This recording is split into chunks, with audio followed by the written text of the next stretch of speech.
hari Minggu tentunya kita tidak ngobrol tentang politik ya. Sementara ini kita tunggu perkembangannya, apakah politik ini akan membaik, dan mudah-mudahan begitu ya. Nah, hari Minggu sebagaimana masyarakat umum itu ya mengapresiasi kuliner, mengapresiasi seni, baik itu puisi maupun cerpen. Dan satu lagi yang sering dimanfaatkan oleh masyarakat hari Minggu adalah traveling ya.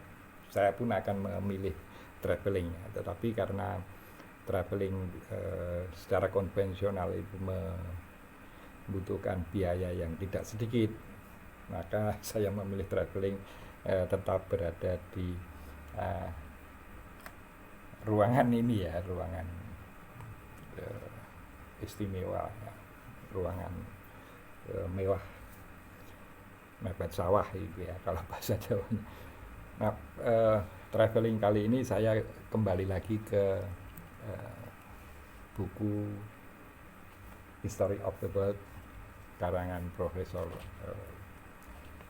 siapa itu Wallace Caldwell dari North Carolina, profesor sejarah. Nah, ini saya disclaimer dulu, saya bukan ahli sejarah, bukan ahli tata negara, bukan ahli politik, tetapi saya hanya membaca buku. Nah, nanti kalau misalnya ada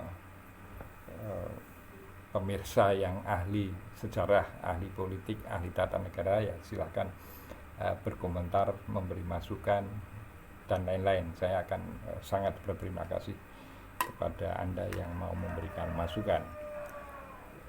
Tentu setiap kali saya membuka buku ini, saya harus berterima kasih kepada Pak Dr. Lukman Hakim, Ketua ISEI Solo. Sepertinya masih ya Ketua ISEI Solo, karena beliau yang berjasa menemukan momentum sehingga saya bisa membaca buku History of the World.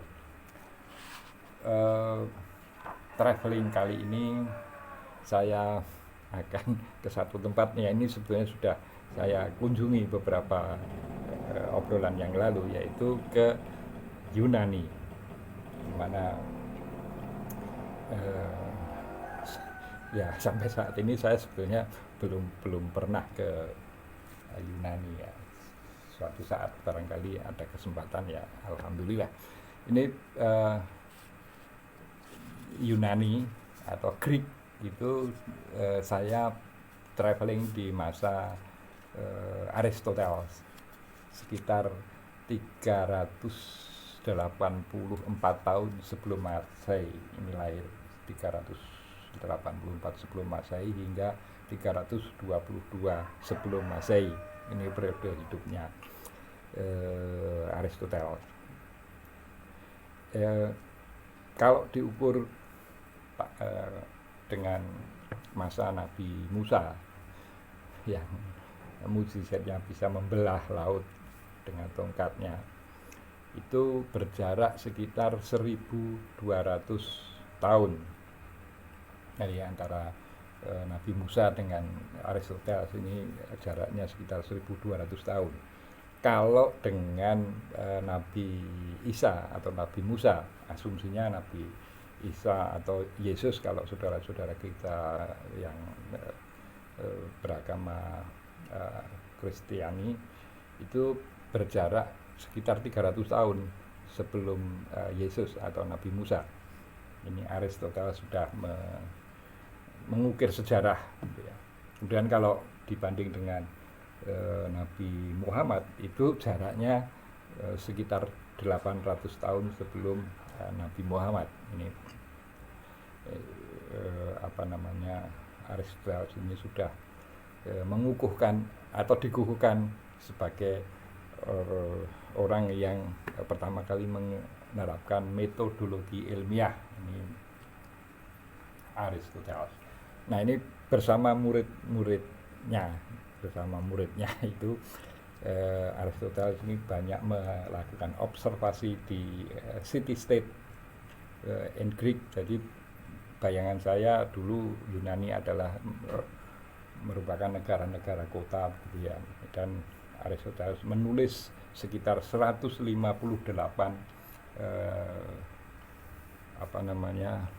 sejarah konstitusi negara kota di Yunani.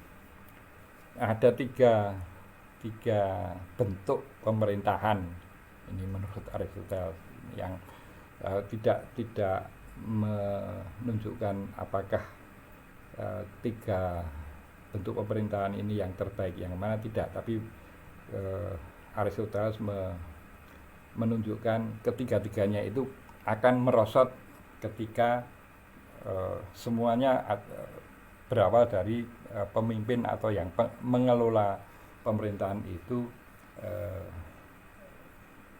jatuh dalam sifat-sifat buruk, begitulah kurang lebih bahasa ininya, bahasa bebasnya ya. Yang pertama adalah monarki atau negara kerajaan. Nah, kerajaan ini sebenarnya juga tidak masalah sepanjang ya raja itu adil dan bijaksana, memikirkan rakyatnya, itu oke-oke saja. Tetapi negara monarki ini akan jatuh atau merosot menjadi negara yang tiran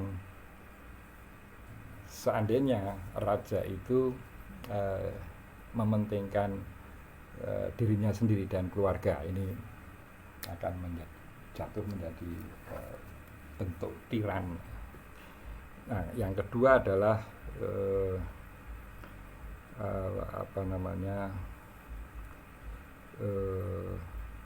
aristokrasi. Jadi satu tata pemerintahan yang dipimpin oleh orang-orang yang terbaik, begitulah kira-kira.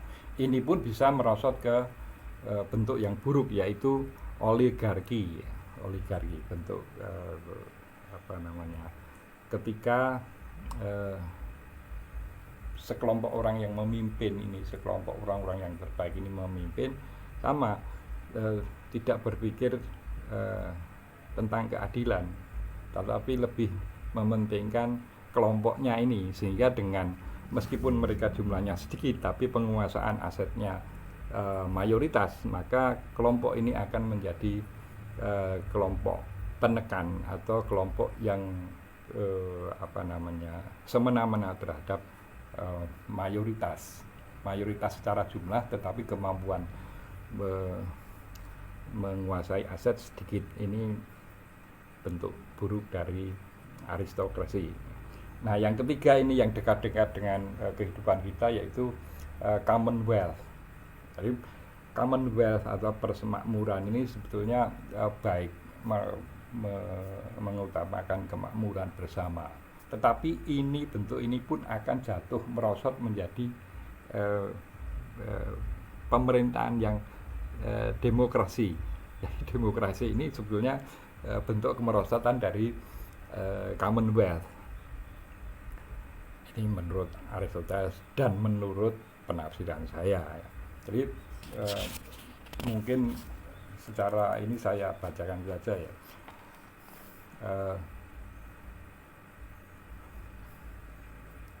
The Commonwealth degenerates into democracy. Jadi Commonwealth itu degenerates, merosot menjadi demokrasi when it seeks only the good of the majority and oppresses minorities. Jadi demokrasi ini kan pernah kita singgung pada obrolan yang lalu ya, one man one vote, itu antara kelompok yang secara intelektual, secara pendidikan baik, kalau itu jumlahnya sedikit, tetapi itu akan kalah dengan mayoritas meskipun jumlah tingkat pendidikan atau intelektualitasnya di bawah kaum intelektual, tapi jumlah akan menjadi the best system yang kita miliki, seandainya semua fungsi-fungsi kelembagaan negara itu berjalan sebagaimana mestinya, ya kita bisa menilai apakah misalnya peradilan kita itu benar-benar independen, kemudian DPR ini benar-benar menjalankan sesuai fungsinya, kemudian Mahkamah Konstitusi, Mahkamah Agung itu apakah sudah berjalan sebagaimana mestinya. Ini yang tentu akan menentukan apakah wajah demokrasi kita itu, meskipun menurut Aristoteles ini merupakan penurunan dari Commonwealth, tetapi in the recent time itu demokrasi masih merupakan sistem yang terbaik, dengan catatan yaitu seluruh lembaga-lembaga kenegaraan baik itu kepresidenan dan lain-lain itu berjalan sesuai dengan semestinya. Salam konstitusi.